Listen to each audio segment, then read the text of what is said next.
ನಾಳೆ ರಾಜ್ಯಾದ್ಯಂತ ಮೆಡಿಕಲ್ ಶಾಪ್ಗಳು ಬಂದ್. ಮೆಡಿಕಲ್ಗಳು ಓಪನ್ ಆಗಲ್ಲ, ಮೆಡಿಸಿನ್ ಸಿಗಲ್ಲ. ಈ ಫಾರ್ಮಸಿ ಬಂದ್ಗೆ ಆಗ್ರಹಿಸಿ ಮೆಡಿಕಲ್ ಬಂದ್. ರಾಜ್ಯದ ಜನರೇ ಒಮ್ಮೆ ಇಲ್ಲಿ ಗಮನಿಸಿ. ನಾಳೆ ಅಂದ್ರೆ ಮೇ 20ನೇ ತಾರೀಕು ರಾಜ್ಯಾದ್ಯಂತ ಮೆಡಿಕಲ್ ಶಾಪ್ಗಳು ಬಂದ್ ಆಗಲಿವೆ. ಬ್ಲಿಂಕಿಟ್, ಸ್ವಿಗ್ಗಿ, ಝೊಮ್ಯಾಟೊ ಇತರೆ ಆನ್ಲೈನ್ ಮೂಲಕ ಔಷಧಿಗಳ ಖರೀದಿ ಮಾರಾಟ ನಿಲ್ಲಿಸುವಂತೆ ಆಗ್ರಹಿಸಿ ಅಖಿಲ ಭಾರತ ಔಷಧಿ ವ್ಯಾಪಾರಿಗಳ ಸಂಘದಿಂದ ದೇಶಾದ್ಯಂತ ಮೆಡಿಕಲ್ ಬಂದ್ಗೆ ಕರೆ ಕೊಟ್ಟಿದೆ. ಈ ಹಿನ್ನೆಲೆ ಕರ್ನಾಟಕದಲ್ಲೂ ಬಂದ್ಗೆ ಬೆಂಬಲಿಸಿ ಮೆಡಿಕಲ್ಗಳನ್ನ ಕ್ಲೋಸ್ ಮಾಡಲಿದ್ದಾರೆ. ನಮ್ಮ ಮಾತೃ ಸಂಸ್ಥೆಯಾದ AOCD ಅವರ ಕರೆಯ ಮೇರೆಗೆ ಸಮಸ್ಯೆಗಳನ್ನ ಬಗೆಹರಿಸಲಿಕ್ಕೆ ನಾವು ಬಂದಿಗೆ ಹೋಗ್ತಾ ಇದೀವಿ. ಕರ್ನಾಟಕದ ಮಟ್ಟಿಗೆ 26,000ಕ್ಕಿಂತ ಮೇಲ್ಪಟ್ಟು ಔಷಧಿ ವ್ಯಾಪಾರಿಗಳು ಇರ್ತೀರಿ. ದಯವಿಟ್ಟು ತಾವೆಲ್ಲರೂ ಈ ಬಂದ್ಗೆ ಹೋಗೊಟ್ಟು ತಾವು ಎಲ್ಲ ಕ್ಲೋಸ್ ಮಾಡಬೇಕು. ಮತ್ತೆ ಇದು ನಮ್ಮ ಜ್ವಲಂತ ಸಮಸ್ಯೆಯಾದ ಈ ಫಾರ್ಮಸಿಸ್ಟ್ ಮತ್ತೆ ಎಕ್ಸ್ಟ್ರಾ ಡಿಸ್ಕೌಂಟ್ಸ್ ಮತ್ತೆ ಇದರ ವಿರುದ್ಧವಾಗಿದೆ.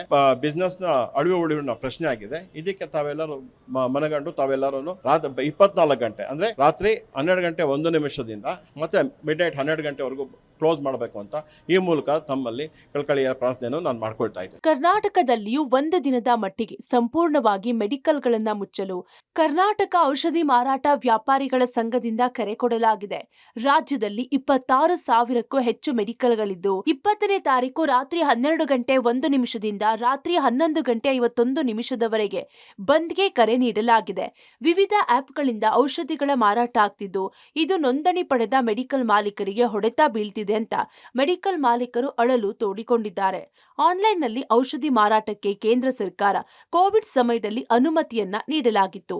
ಅದನ್ನೇ ಮುಂದುವರೆಸಿದ ಕೆಲ ಆಪ್ ಆಧಾರಿತ ಕಂಪನಿಗಳು ಇದನ್ನೇ ಬಿಸ್ನೆಸ್ ಮಾಡಿಕೊಂಡಿವೆ.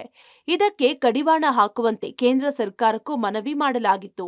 ಆದ್ರೂ ಯಾವುದೇ ಪ್ರಯೋಜನ ಆಗದ ಹಿನ್ನೆಲೆ ದೇಶಾದ್ಯಂತ ಇರುವ 12.4 ಲಕ್ಷಕ್ಕೂ ಅಧಿಕ ಮೆಡಿಕಲ್ಗಳ ಬಂದ್ಗೆ ಕರೆ ನೀಡಲಾಗಿದೆ. ಆನ್ಲೈನ್ನಲ್ಲಿ ಮೆಡಿಸಿನ್ ಮಾರಾಟದಿಂದ ಸಮಸ್ಯೆ.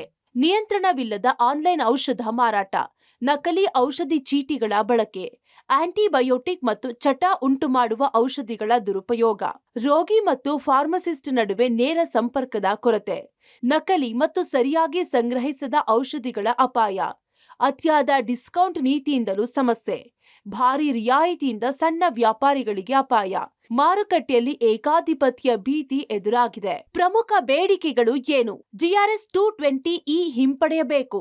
GRS 817E ಹಿಂಪಡೆಯಬೇಕು. ಅಕ್ರಮ ಫಾರ್ಮಸಿಗಳನ್ನ ಬಂದ್ ಮಾಡಬೇಕು. ಅತಿಯಾದ ಡಿಸ್ಕೌಂಟ್ ವಿರುದ್ಧ ಕಠಿಣ ಕ್ರಮ ಕೈಗೊಳ್ಳಬೇಕು.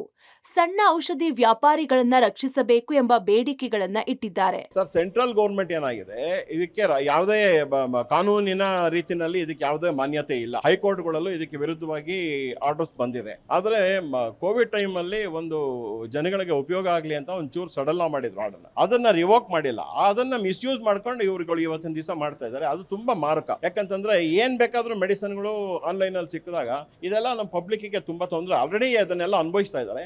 ಇದೆಲ್ಲದಕ್ಕೂ ತೊಂದರೆ ಆಗುತ್ತೆ. ದಯವಿಟ್ಟು ಇದಕ್ಕೆ ಎಲ್ಲರೂ ಹೋಗೊಡ್ಬೇಕು, ಇದಕ್ಕೆ ಸಹಕಾರ ಮಾಡಬೇಕು ಅಂತ ನಾನು ಪಬ್ಲಿಕ್ ಅಲ್ಲೂ ಸಹ ನಾನು ಜನಗಳಲ್ಲಿ ವಿನಂತಿ ಮಾಡ್ಕೊಳ್ತೀನಿ. ಇನ್ನು ಅಗತ್ಯ ಸೇವೆಗಳಡಿ ಮೆಡಿಕಲ್ ಸರ್ವಿಸ್ ಬಂದ್ರು ಮೆಡಿಕಲ್ ಮಾಲೀಕರ ಬದುಕಿನ ಪ್ರಶ್ನೆ ಇದಾಗಿದೆ. ಸರ್ಕಾರದಿಂದ ಲೈಸೆನ್ಸ್ ಪಡೆದು ಔಷಧಿಗಳ ಪೂರೈಕೆ ಮಾಡ್ತಾರೆ. ಆದ್ರೆ ಆಪ್ ಆಧಾರಿತ ಕಂಪನಿಗಳು ಸರ್ಕಾರದ ಯಾವುದೇ ಅನುಮತಿ ಪಡೆಯದೆ ಅಕ್ರಮವಾಗಿ ಔಷಧಿಗಳನ್ನ ಸಂಗ್ರಹಿಸಿ ಆನ್ಲೈನ್ ಡೆಲಿವರಿ ಮೂಲಕ ಮಾರಾಟ ಮಾಡಲಾಗ್ತಿದೆ. ಇದು ರೋಗಿಯ ಜೀವಕ್ಕೂ ಅಪಾಯ. ಕೂಡಲೇ ಕೇಂದ್ರ, ರಾಜ್ಯ ಸರ್ಕಾರಗಳು ಎಚ್ಚೆತ್ತುಕೊಳ್ಳಬೇಕೆಂದು ಔಷಧಿ ಮಾರಾಟ ವ್ಯಾಪಾರಿಗಳು ಒತ್ತಾಯ ಮಾಡ್ತಿವೆ. ಇದೇ ಮೊದಲ ಬಾರಿಗೆ ಮೆಡಿಕಲ್ಗಳು ಬಂದಾಗ್ತಿದ್ದು ಜನರ ಮೇಲೆ ಎಷ್ಟು ಪರಿಣಾಮ ಬೀಳಲಿದೆ ಕಾದು ನೋಡಬೇಕಿದೆ. Prakash D Rampur, public TV, Bengaluru.